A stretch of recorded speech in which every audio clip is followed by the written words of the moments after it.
Manchester United permanent manager. I want to get your feedback on our social media. And of course, as you all know, I am not alone. I am joined by Surambaya Rosafi, Papa, Fred Arocho. Himself. Uko poa? Uko poa? First things first, Wednesday weekend, we got through Manchester United. As Jack, you had a game yesterday, and let me say first, your performance was mwah, uko juu. Wanafaa kutafute. Mimi kama nani? Wewe kama Fred Arocho. Oh yeah, we had a lovely match. That is the Kenya Sports Journalist Football Club against Azam. Marvelous performance from the Kenya Sports Journalists. We conceded the first goal, but eventually we won 8-2. And I believe that is just but the beginning. That was our first match of the season. So they should be ready. More is coming. More is coming. And of course, the beautiful Miss Annette Washira, yesterday, kidogo, something was about... No, and anasema tujara kidogo, I know your heart ilikuwa mahali. But your weekend has been good. The weekend has been fantastic. Jana. Kitu tu ilikuwa inaniuma ni, Yes. tunge lose your game. The difference between us and Manchester United would have been 3 points. So right now, Manchester United and your threats. Manchester United is the problem. It's the problem. Very welcome. Thank you. And I can see, I don't know why Kenyash has decided to come to studio with his jersey, just because you guys beat Sunderland 3-0. I mean, surely. As a league leader is expected, you have to show why you are leading the league. Wow. Up against the Black Cards. I've just replaced innocent. Surely. No, but it's Black Cards again. Like, I think Danko should consult us sometime. Yes, it does. Welcome, Lakini Kenyash. thank you so much for having me. I'm excited to be here. Yes. Now, let's start off with you guys. Yeah. Mmeenda nayo ama... You know, I was actually waiting for Liverpool to do something for us yesterday, but tulisema kila mtu ashinde game zake. So they decided not to win theirs. We won ours. 6 points clear. I thought I'd go to 9, but I'm still confident. I like the direction we are taking up against the Black Cats. I mean, a cat and a gun. There's always going to be one winner. It's not the cat. So it's looking good for us. Our striker, Joker, is the masked man. He has the most goal contributions by this year of all strikers in the Premier League. Kenyash, Juicy. No. January was juicy. That's not our problem. That generally tell us how your weekend was. when I'm This is telling another, typically you're another innocent. Yes. But let's start. Annette, Yes. yesterday, what did you expect that City, the comeback yesterday? Because that game was pure drama, pure madness. Wow, I was watching. I was on my feet the whole day. I think for us, Ndege has brought the difference. Ndege had like 5 or 6 or even 7 clearances in front of the keeper. Also, Gigi Donnarumma saved us. There was one last shot. We were almost being caught. But I think for Manchester City, we have a lot of work. I don't think we're title contenders. Apo hapana. The best we can do this season is finish top 3. And even finishing top 3, because how do you say that a Manchester City that is run by Pep Guardiola is dependent on our January transfers? Doesn't happen. Semenyo has played 90 minutes. Gay has played all the 90 minutes available. So it means there's a big problem. Defensively, we subbed out Kusanov, brought in Diaz, big gap. He has not been playing, I think, the past 10 or what matches. So there's a very, very, very big issue in that squad. And unfortunately, I think Pep leaves this season. And if not, he leaves in 2027. Meaning there's going to be, the tides will change. It will go from Manchester United being performing poorly in the previous seasons to now Man City going down. So I don't see the title, I don't think we're in title contention. I don't see it. Now, before I come to you, Kenyash, let me first go to Fred Arocho. Let's talk about Manchester United versus Tottenham Hotspur. Carrick is doing a very awesome job at Manchester United. Did you expect that Man U will beat Tottenham, having in mind that the past, I think, 8 games, Tottenham wametulemea sana? Well, if there's a team that is so inconsistent in the league, is Tottenham. Look at the way they performed in the last 3 seasons. They've actually brought in a very different squad. They have a different coach. They even have a different pitch 3 or so years back. But it's a team that has not really got hold of their groove. So I was expecting United to go past Tottenham. The only thing I'm seeing at United currently, I don't think it's Carrick per se. I think it's just some fresh breath that is now moving around the team. There's different confidence, a resurgence that is coming from, I think, the freedom that the coach has brought. Look at the way Maguire is performing in that defense. 6 or so months ago, Maguire was done and dusted, and even there were talks that he was going to leave United. He was going to be dropped from the national team. But you can see what's currently happening. And I believe that United is just a description of a school-going kid who was given everything, but I think he had the wrong teacher. Now there's a different teacher coming in. He might not, or she might not be the best teacher in the world, but the environment around Manchester United is what is bringing these results. Going by the question of the day, I feel that yes, Carrick can be retained, but it will reach a time that he'll be overwhelmed. Being a coach of the Premier League, I don't think he can survive the entire season. It needs somebody who is somehow experienced, and that's what happened with the the former Chelsea player who came in. Former Chelsea player at Chelsea, Lampard. When Lampard came in, there was very good performance initially, but eventually time caught up with him. So I think he can be retained, perhaps as an assistant coach, but somebody who is seasoned, somebody who is experienced, should be brought in to navigate the ship. Thank you so much, Fred Arocho. Now, let me come to Kenyash. After 25 matches played, you have 56 points, and Man City 6 points behind you guys. And let's start. Do you think, nienyo nakuuliza tena na tena, do you think muna beba EPL? Yes, I think we shall. I think we are moving on quite well. We are solid defensively. We are now scoring more goals. I know people keep accusing us of set-piece goals, but it's part of the play. Exactly, a goal is a goal. So whether they're coming from set pieces, open play, corners, own goals, we're taking all of them. So we're moving on quite well. The squad depth is there, and it's not even about the depth, because every team has depth.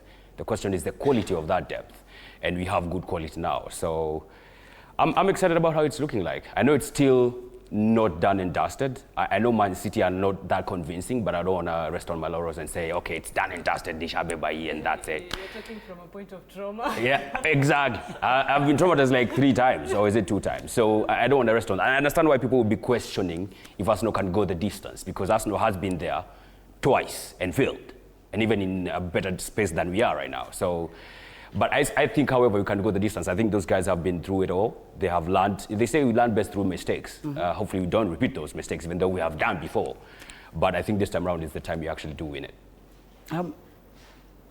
Now, before we move on, Arocho, let's about Carrick being Manchester United manager. You've said that he might be overwhelmed, but we've seen his last 4 games, he has been unbeaten.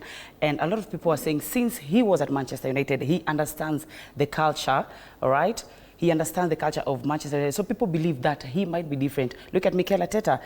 He has played for Arsenal, right? And you can see what he is doing right now. Arsenal, for the past, I think, 6 years or something, they've been number two.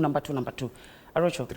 Well, I don't think the United folks are ready to be patient the way Arsenal has been patient. It might not work for Carrick to be there for 6 or so years before he does something.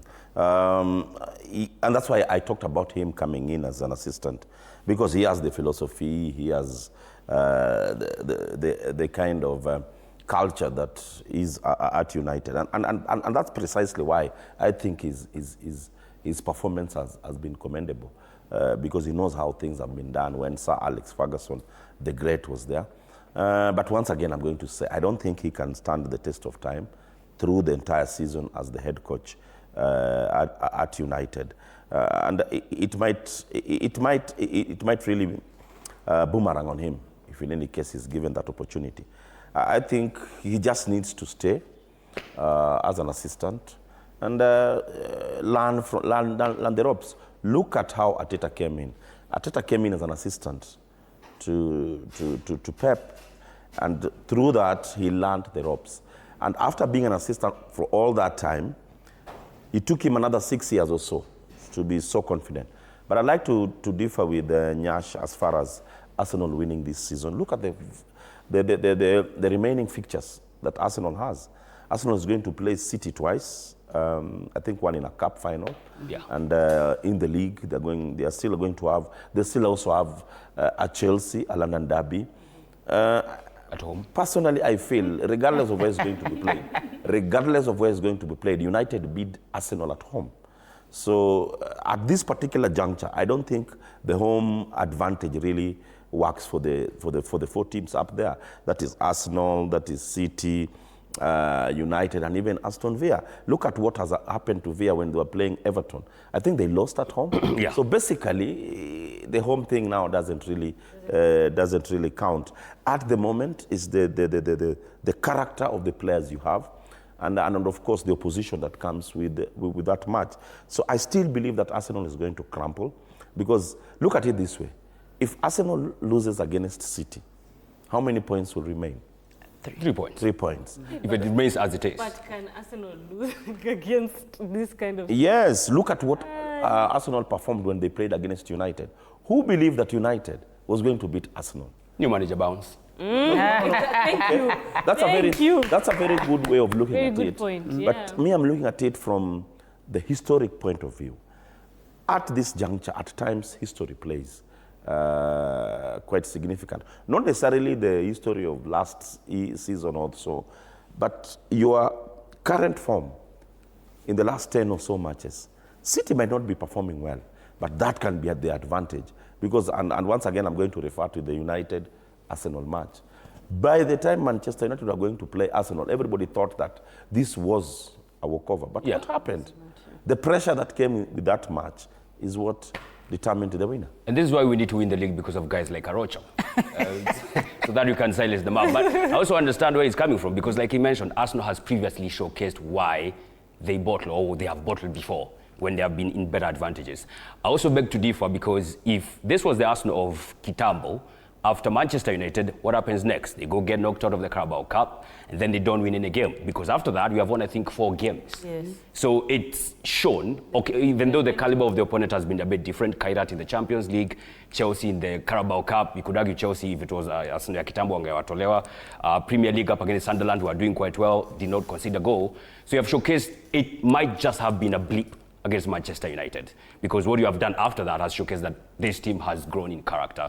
I also think on the Carrick side, it's a bit of a come-see, come-sa situation. He comes in, he's a former Manchester United guy, that instantly wins him some grace, comes in, wins 4 in a row, another grace has been bought for him. And then now, when you increase the sample size, what is it going to be? Does he go and bag maybe top 3 or top 4? If he gets that, does he kick on from there? That's always a question, because Manchester United have been there before. A guy comes in, does well, I think Ole?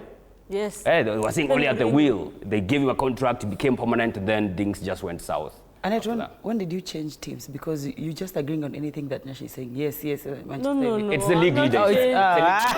No, I'm not changing. She's not scared of Arsenal. Yeah, absolutely. No. I think they're getting me wrong. I'm not scared of Arsenal. I'm just not seeing the Man City that we're used to, the one that is able to capitalize on dropped points.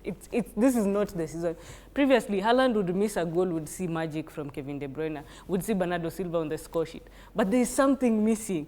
Defensively, we are having to rely on an outsider. I'm saying an outsider. Is he a player? He's our player, Thank but you. he had to come in fact, where he was not in our schedule this season. We were not supposed to buy him. In fact, he was not even for sale at the time. We had to go and ask tuambie, itabidi tu juu. We wanted him in summer, but now we have to get him in January. So we're coming back to ask, we need to ask ourselves many questions. Arsenal lost 3 players, 4 defenders actually, in December. 3.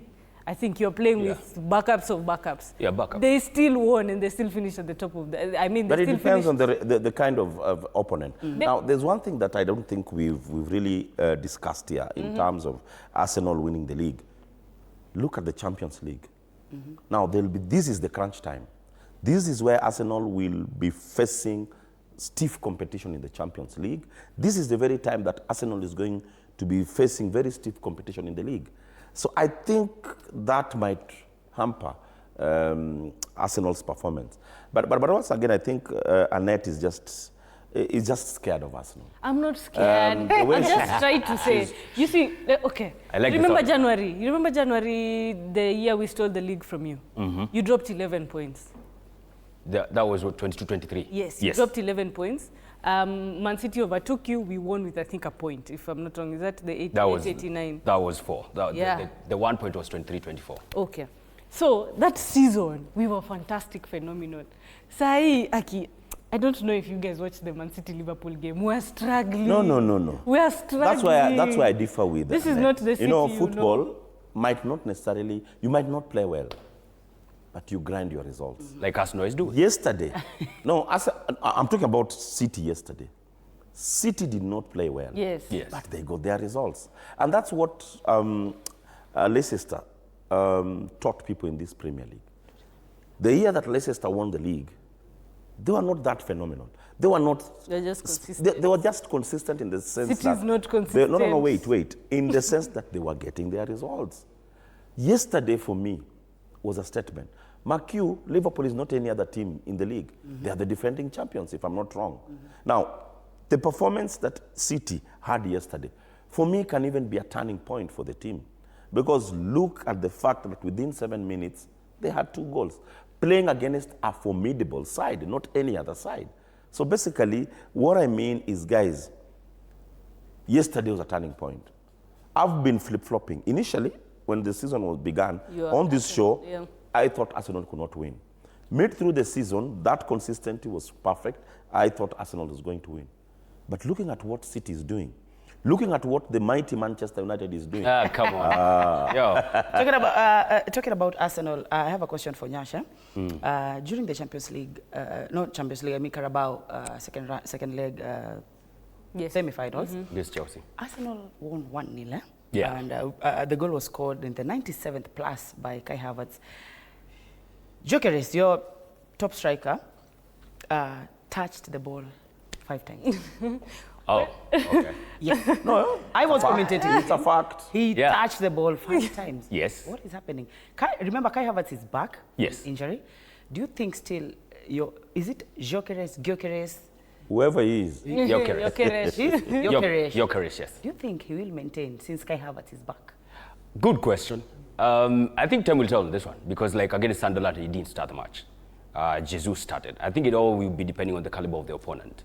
So Jesus started against Sunderland, got taken off, I think, the 50th minute, if I'm not wrong. Then Gyökeres comes in, bangs the brace. 2, yeah. I mean, that's all you want from your striker.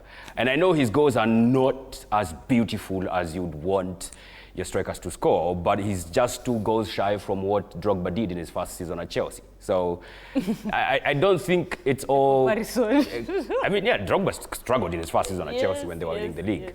But yeah, I think Gyökeres is okay for now. We would want him to score more goals, but it's just it is what it is. But he's also a top scorer. He's actually scored more than Haaland since January. Oh, since January. I mean, Haaland is struggling since January. Like I mentioned, Gyökeres has contributed the most goals since 2026. I know it's a small sample size, but it's just it is what it is. But then again, that's the beauty of having options. And it seems like him and Kai Havertz are sort of clicking. Yes. Because he assisted him in the Champions League, assisted him in yesterday. I mean, on Saturday against Sunderland. I think it's doing well for us. I think also playing Havertz as a 10 and not a 9 is really is giving him Bring something freedom. different, It's yeah. giving him a bit of freedom, and it's assisting even how you play, because I'm seeing Havertz doing more of he's playing more of an Odegaard role right now than he's playing as an attack as a finisher. So it's giving other players a chance even to score. You know, when they talk, you feel like Gyökeres is a player from the moon. Gyökeres has now scored 8 goals. 6 out of the 8 is scored against teams that are coming from relegation. With all due respect to the leads of this world, Relegation is crazy. No. All due respect to the Sunderlanders of this world, but these are teams that, in my own opinion, have not really had their grip in the league. Oh, come on, it's 25 matches. Yes, but I expected Gyökeres to perform better.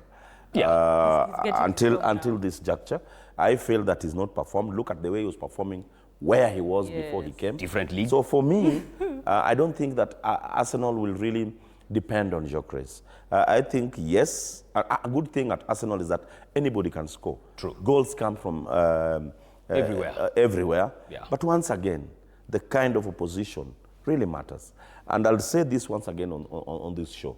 The Champions League will really give Arsenal some very hard time. Because I'm sure they're going to, in the next 3 or so matches, they're going to play giants.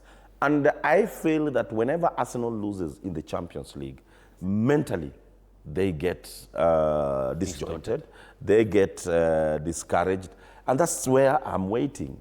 But it's not happened this season. No, That's the but difference. no. Look, season, look yes. at the opposition that Previous they've had. season, yes. Look at the opposition that they've had in the Champions League so far. Oh, Bayern I'm saying that by the time we are doing the semi-finals, because I believe Arsenal will make it either in the quarter or the semis. Yeah. Or the They are final. going to get the right kind of opposition, and for me, that will crack the team. I disagree on the essence that we have faced quite a formidable opponents in the Champions League. I know there's Carrick Almaty. This one, they are there for the beatdown. But you face Atletico Madrid. They talk of haram football, beat them for 4, basically to a pulp. We faced Bayern Munich, beat them comfortably. They were unbeaten up until that point in time. We faced quite some formidable opponents. So I'm not that worried, but only time will tell, I guess. Yeah, only time will tell, as Nyash has said. Now let's come back home.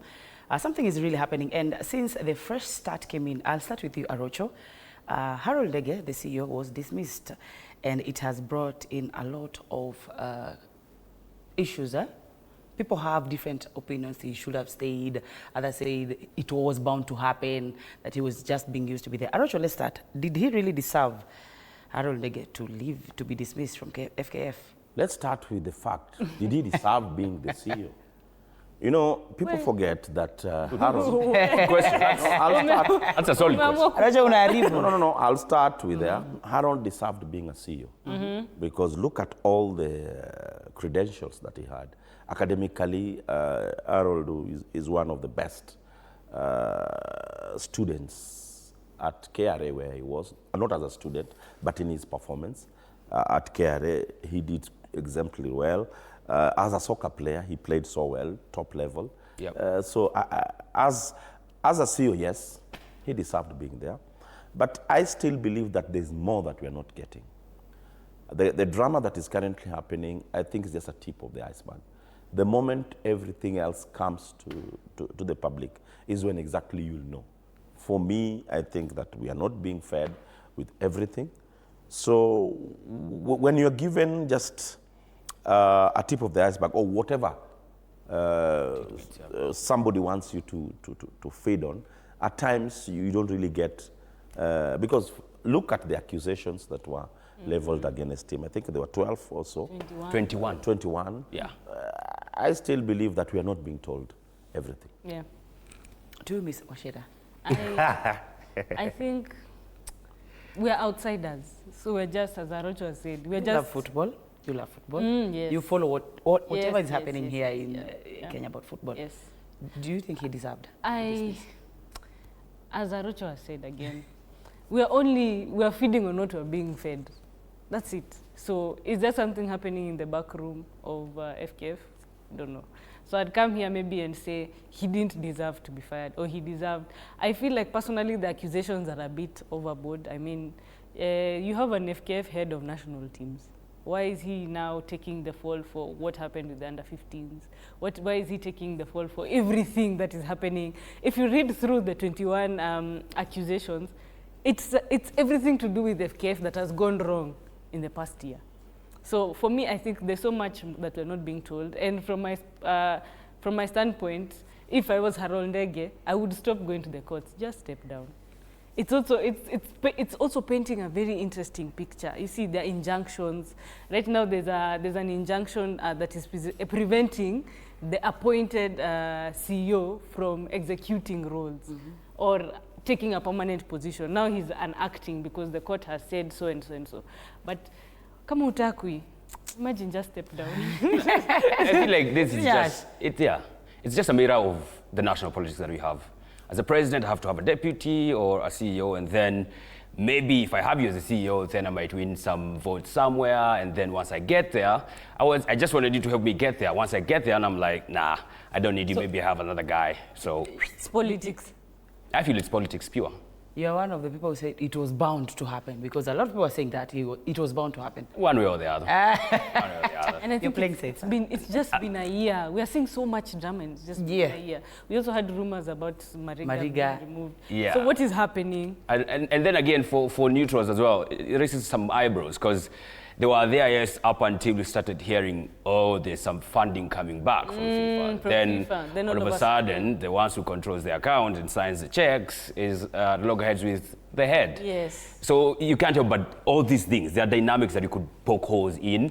So we don't know, like they're saying, we don't know what exactly is the situation. Well, all right, let's move on to the Confederation Cup. Sijui nianze na Rocho ama nianze na Annette. Nai boys, Luere for Nai boys. Annette, uliona hiyo game?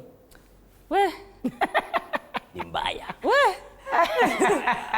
And you know, I think for me, I was just disappointed that there are some of the players I wanted to see coming to Kenya, but happened to sign to other clubs in the January transfer window. So you just wanted to see some players following up about Nairobi United technically. Ama it's because Valentine is coming. Valentine's is also coming. Nairobi United technically were out already from any sort of qualification to the next round. Yeah. So this was basically like how will I call it, a test match, just to see where they are.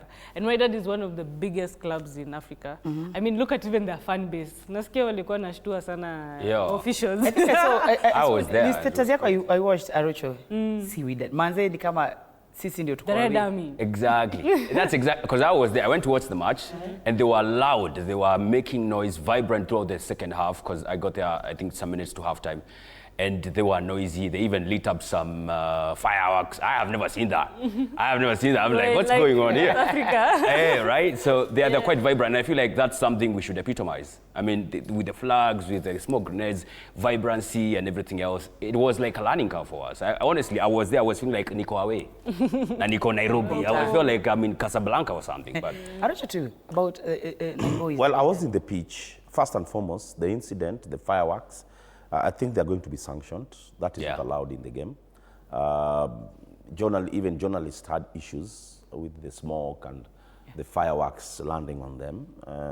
I think they're going to be reprimanded. It was not good. Yes, the smoke that they had, that was magnificent. It taught us as a country that there can be very few. There were about 600 of them who traveled with the team, and they really stole the show. yes, they did. They were all over. They were making sure that they were supporting their team. But I differ with many people in terms of the way Nairobi United played yesterday. Somebody was saying that, oh, now we lost, but we played well. Now, that is, for me, that doesn't stand in soccer. In football, the result will describe everything else that happened. Even the food you ate in the morning will go by your result. So once again, Nairobi United have confirmed that they are so disorganized. I think the disorganization is why we are here.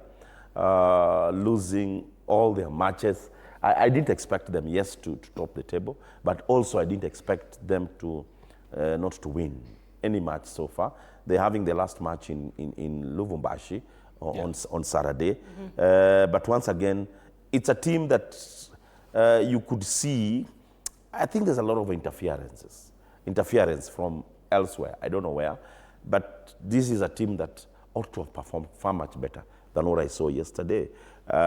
Yes, they changed several players, bringing in the two Omalas playing together. It did not work. They even changed the entire defense. Other than Maingi on the right, the entire team was a totally different team. Kiza, the Ugandan, came in on the left flank. I expected more from Kiza. I didn't see what I was expecting. In the midfield, I expected Okal to come in, but Roy is not as... I think they did a wrong kind of signing, because Roy has been there at Mathare, has been there at Sofapaka, but when you bring in a player expecting, when you have a crisis in a team, then you sign in a player, you expect that this is a player who is coming to sort Like Jackson. that kind of crisis. I've not seen that. So for me, those are very wrong signings. You cannot bring in a big player and then sit him on the bench where you expected to solve problems. So once again, it is a lot of issues at Nairobi United. I hope they will travel to Lubumbashi regardless of the performance. They need to start concentrating on the league. Look at how they performed. I was in their match when they were playing against EP Bomet. You know, EP Bomet were even surprised that they won against Nairobi United. It tells you a lot about the inefficiencies at Nairobi United. Yeah. They have all the finances, but I think that is also part of their problem. There's a lot of confusion, and that's why they're not doing well. Before we move on to the next, Nyash, what was your take? You were at the stadium. Yeah. Naibo's performance to you. Yeah, I think overall, because I watched basically the whole of the second half, that's when I was very easy and comfortable. They looked like they could create some chances. The problem was the finishing of them. There were quite, I think like 3-4 chances that they had in the second half. I was thinking like maybe they would do better there, but they did not. And when I look at the whole entire game, I think that's where the problem was until the point that they conceded. They conceded the first goal, and then I think at that point in time they just collapsed, and it was the dying ebbs of the game because they even went on to get a red card. So they basically just collapsed. They were just holding on. But then again, I would not beat them as much, considering the opponent they were up against. It's Wydad Casablanca. They actually did very well. They are juggernauts. But in the first half, I was surprised they had not conceded. So I think overall, they were up against a big team, and they're just getting introduced to the continental matches.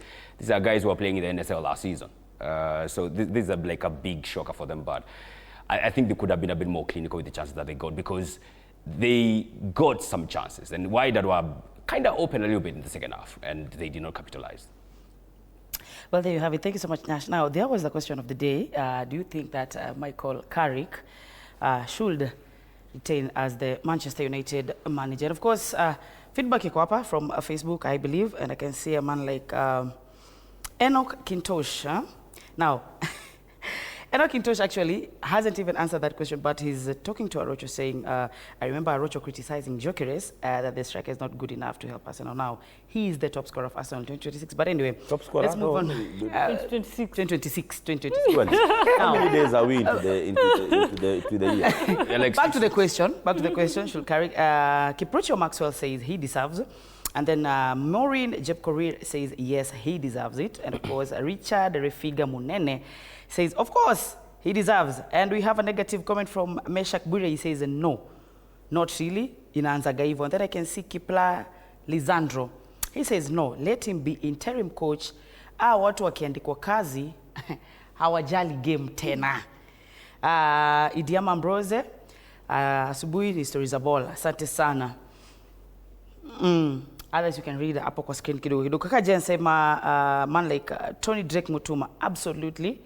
After we win the EPL, I know you're not with me on this one, Nyash, and I can see Meshak Bure says no, he doesn't deserve, and then Maureen Jepkorir, yes, he deserves. Richard Refiga, of course, he deserves. I can see if you look at a lot of positive comments about Michael Carrick. And I believe Arocho, part your time, Mama Janet. Unajua the last time they went 5 in a row was October 2024. No kidding. Imagine, in all competition. Wow. Can you believe, in all competition? That's crazy. It was going to go, if he doesn't win his 5th match, I think it's coming up against West Ham. Yes, West Yeah, we're playing with the West Ham. If he doesn't win his 5th match, and God forbid they go maybe another 3-4 months without another match, because they're playing one match a week, anyway. Basically. So it will be almost 1.5 years if we go mpaka. You know, Yeah. if Arsenal loses another 2 matches, and City also loses, I think, only one, Manchester, no. Manchester will be in the contention. 2. You know the way they talk, 2 you matches. feel like United is about 20 points adrift. No, this is a new Manchester United, and That's what you only. Every time there's a No. manager. I've not said it for so long. Amorim ball. No. Me, I've never supported Amorim. I've never supported Amorim because I feel that Amorim was too. He was too amateur. Yeah. He was not confident in what he was doing. Look at for the fact that Amorim used to bring out a central defender all through his career at United. In the 70 so minutes, Carrick come out. No, not Carrick, sorry. Maguire come out. Or even when Maguire is on the bench, he'll bring in Maguire. No, me, I've never comprehended what he was trying to do. So for me, the team was too big for him. Well, okay, let's come back home. Let's talk about the Rising Starlets, and they did so well. They won over Tanzania, 1-0 victory. Arocho, and we're facing them again, I think. We're facing them. Valentine's. God willing, yes. On Valentine's Day, I'll be in Lubumbashi. Arocho. Or in Dar es Salaam. Or in Dar es Salaam. Unatoroka nini during Valentine's Day? On Thursday. Unatoroka nini? No, I'm traveling with my Valentine. Oh, so what I'm saying, most likely I'll be watching the return leg of the ladies, or I'll be with Nairobi United in Lubumbashi. The point I'm trying to bring is that I saw a very good side in our ladies. Unfortunately, our goal came late, which for me was a danger. Because it took us long to settle. Though we were playing so well, it took us long to settle. Valerie scored a good goal, but once again, I think it came too late. For me, when a game, when a goal comes too late, it shows that we were not really having a good day on the pitch. You saw the Tanzanians complaining about our surface. Pitch, yeah. I think something needs to be done. And once again, I don't know why. I don't know why we are operating this way. The same thing happened at Nyayo Stadium. Even Kasarani. We are losing our grip. Yeah. Even Kasarani. But coming once again to this match, I think we are going to qualify. I didn't see good resistance from the Tanzanians because we didn't play well. Perhaps I think it's because of the kind of position we have. I normally feel that when you have good opposition, you'll play good football. Tanzanians didn't really give us that kind of. I think the Ethiopians played far much better. Yes. The team that we eliminated played far much better than what we had yesterday with the Tanzanians. We are going to play at the Azam complex for the second leg. I believe that our ladies are going to play better out there. There'll be less pressure. Even the playing surface, if it was not good for the Tanzanians, I believe we also didn't really enjoy it. I saw some new faces in that team because this is a team that graduated from the World Cup in Dominica. I was with the ladies in Dominica. So I saw different faces, and I believe that they're going to give us results. Yeah, I think so. The girls played well. I think for me what I like most is that integration of the girls who went to the Under-17 World Cup now getting integrated to the Under-20, because that's the progression we need to be seeing, even in football. I mean, for men, sorry. And I think that will help us grow as far as women football is concerned. And I look at those things, I'm like, why doesn't the women or football for women in Kenya get as much support as the men, as far as club football is concerned? Because we see a lot of effort being put on club football for the men. Wanawake nikawa wanachangwa huko peke yao. And then when it comes to representing Kenya as a country, it's the ladies who took us to the World Cup. There's no there's no men who have ever taken us to a World Cup level, regardless of any age group. So I like that integration, and hopefully now they can go on and win that match. And at Valentine's on Saturday, are you going to watch the game? Let me say it's like a road. You'll be with your Valentine. I will be with my Valentines at the HSBC Sevens. Okay. Yeah. Before we come into that HSBC Sevens tournament, let's talk about Talanta Stadium. It's going on very well. I've seen influencers going for the tour at Talanta Stadium. I've seen the president was there too. Yeah. The progress is going on very well. Let me start with you. Annette. I'm having a very big issue because if we can't maintain Kasarani, what is the point? If we can't maintain Nyayo, if we're having a problem with Ulinzi that is maintained by the forces, what happens when we get Talanta? I'm not saying it's a bad thing. I'm just saying that, yes, Talanta will come, but will we be able to maintain the surfaces? HSBC is coming up and Nyayo Stadium looks a mess, if you look at the surface. And it's the World Series. It's going to be aired everywhere. And I'm guessing, I know for a fact that one of our teams, whether the men's or the women's, they're going to go up to Division 1. So once they go to Division 1, we go and bid. So Talanta is within the timeline. It's supposed to, I think, be finished late 2026, early 2027. Good progress. The canopy is up. They're working on the facade outside. It's perfect. The interior itakuwa kama Anfield. Hakuna running track. Tutakuwa tu tunaambia mtu hujui bola. So it's fantastic. They're within timeline. If you look at it in terms of even AFCON coming up, I think we'll be ready. But Nyasi, we need to work on that maintenance. I mean, people are paying top dollar to play in Kasarani. Nilisikia kucheza Kasarani na lights, it's almost what, 70, 120, between 70,000 and 120,000. We can't see it. I was in the media, we went for one of the training sessions for Kasarani, and literally hata ikuwa green, ilikuwa kama it was whitish. Dusty. And the type of grass in Kasarani, I had somebody mention previously, Kasarani has the thinner type of grass, so the one that needs to be watered even more, as compared to I think Kikuyu grass that is in Nyayo Stadium. Yeah. So, yes, we're excited about Atlanta, fantastic. It's going to be very good for Kenya and all of that, but if we can't maintain our pitches, it beats the point. Do you agree with Annette Oshira? And then I come to you, Rachel. Absolutely. I mean, we are seeing a lot of problems as far as the rehabilitation and maintenance of these facilities is concerned. And I think it's something that was touched on the sports bill, where they want to clear out the responsibilities. Is it going to the county? Is it staying with the national government? Because constructing is one thing. That's fine, even for AFCON. Itakuja, itaisha. We are not going to be hosting AFCON every time. What happens after that? How do you maintain them? How do you maintain those stadiums? How do you maintain those pitches? Like Kasarani yesterday was looking thirsty. Like you can see the grass is just it's thirsty for water. Because I went to Chan versus now what I saw yesterday, it's a sharp contrast. So what's going on there? There's a big difference as far as maintenance of that is concerned, and that's an issue. We have seen all these other facilities that have been devolved, because I think sports is a devolved function. The maintenance of the stadiums is not okay. Nairobi City Stadium is under the county government of Nairobi. What's happening there? Dandora is another one. It's a turf. I know nobody likes playing there as well. We had seen Buhungu. There's a time they had put in an artificial turf there. So even the more international sports stadium in Kisumu, the government... Mbaraki. The government has just taken over, I think, Mombasa Municipal Stadium, the national government, because the county did nothing there. So it's fine and dandy. I mean, Talanta is looking fantastic, no lie. I mean, Raila Odinga Stadium is looking good, crisp, good for the pictures, cameras, and everything else.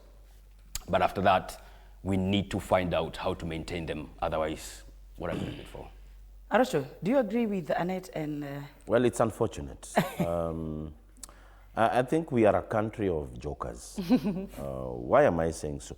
I was in Amahoro, that is the stadium in Rwanda. And believe you me, the guy who maintains that stadium is a Kenyan. No. He is a Kenyan.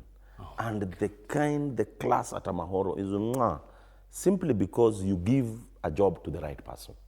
Fred Arocho talks a lot on radio, on TV, but when you give me a job to maintain a stadium, I'll just be watering the stadium, or I'll be going by the manual. But, you know, maintaining a stadium is an art in itself. It's something that needs a lot of patience. It needs a lot of knowledge. But I feel that most of our stadiums are handled by people like me, who just love, who are there to work. But time has come that we need to have people who have studied the art of maintaining a stadium. I'll once again talk about Amahoro. I was surprised after the match. I was there in 2011 with the Sofapaka. After the match, I went and touched, and that guy came to me and started talking to me in Swahili. He's a Kenyan. He told me, I've tried my level best to operate in Kenya, but I cannot operate in Kenya. Because one, when I give my invoice, these people don't understand. They feel that my quote is way up there. And two, it's because I'm not really connected or know anybody in your system. So basically, we need to bring experts. We bring experts when we are building the stadium. But when we are maintaining stadiums, we bring the likes of Arocho, who all I know is making noise on radio or making comments. We need to bring people who understand how the stadium works. But coming again to your question, I think Talanta, once again I'll say people will bring issues and they'll feel that Arocho is too much. Talanta ought not to have been built in Nairobi. Why have 3 stadiums 10 kilometers apart within one city? Yes, it's already been built and it's a good thing. But Talanta ought to have been taken elsewhere. Yeah. We need to take the game, to devolve the game. Yeah. Why do we have big stadiums in Nairobi? For me, it doesn't make sense. Because even if it's AFCON, we could have played AFCON in Nairobi and Mombasa. You understand, the second city in this country. So that we can diversify the resources. We can also give the opportunity to people in the countryside to even watch these games. Yeah. So once again, I have a problem with Waziri. I even challenged him, not the current Waziri, Ababu. There's a time I challenged him before we built that stadium. Why are we, we had a stadium there. Do you know we had a stadium there? That costed the taxpayer more than 100 million. We went and destroyed what we had already built to build another thing. Why couldn't we maintain that, move to another city and build a magnificent, even economically? We also need to empower the guys down there. Yeah, sure. But coming to Raila Amolo Stadium, I think it's magnificent, it's going on well. But once again, once we are done with the building, let's bring professionals, people who know the art of maintaining the pitch. Well, thank you so much, Arocho. Now, next weekend, we know it's Valentine's, a lot of men next weekend, watahepa sana. 14th and 15th. No, but hata wakiepa. Actually, I'm starting off with Nyash. Exactly. Yes. Okay, Kenya is set to host World Rugby International Sevens Tournament, Division 2 on Saturday and Sunday. 14th and 15th, Shujas are ready, Lionesses are ready. What's your take? I think it's good for Actually, it's the second country in Africa to host. Yeah. From the first one was South Africa. Yeah, it's fantastic for us, even though we're in Division 2, which really sucks, to be honest, because we had already gotten to over the leg to become in the top tier Division 1 until they split them up. But it's good for us. It's also good for the lovers outside there. It's a very simple plan. Take your girl, whoever it is, to watch the HSBC Sevens. It's a World Series. It's something global, even though the teams are not as many as the other tier. But it's still a good plan, and rugby is always fun. Maybe more fun than football, because it's always like a festival, unlike football. So I feel like it's a good plan, to be honest. It's 90 minutes. It's not 90 minutes, so you get to watch a lot of matches in one day or in a couple of hours. So I think it's going to be fun for us, and I hope we capitalize on that to get to Division 1, because after that, then it's just 2 legs, and then we go to the series. Finish up with Annette. Yes. Valentine's. I'll be at HSBC. I think just one thing to say, a lot of people are really asking about tickets. They've sold out, unfortunately. So the games will be streamed. So it's all right to just watch from home kama ilikata. But other than that, tupatane Nyayo Stadium on 14th and 15th. Well, ladies and gentlemen, Arocho alikuwa shasema mali atakuwa on 14th and 15th. Thank you so much, Nyash. Thank you for having me. Arsenal diehard, Man City, Mr. Knight, and of course, Arocho. Well, it has been Monday Blitz. Coming up next is Matukio with Adrian Kilemi. See you next Monday.